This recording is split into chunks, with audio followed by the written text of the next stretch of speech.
شروع اللہ کے نام سے جو بڑا مہربان نہایت رحم والا ہے۔ اے پیغمبر صلی اللہ علیہ وآلہ وسلم، اپنے پروردگار جلیل الشان کے نام کی تسبیح کرو، جس نے انسان کو بنایا پھر اس کے اعضاء کو درست کیا، اور جس نے اس کا اندازہ ٹھہرایا پھر اس کو رستہ بتایا، اور جس نے چارہ اگایا پھر اس کو سیاہ رنگ کا کوڑا کر دیا۔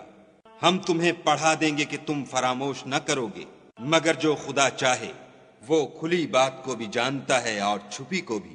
ہم تم کو آسان طریقے کی توفیق دیں گے، سو جہاں تک نصیحت کے نافع ہونے کی امید ہو نصیحت کرتے رہو۔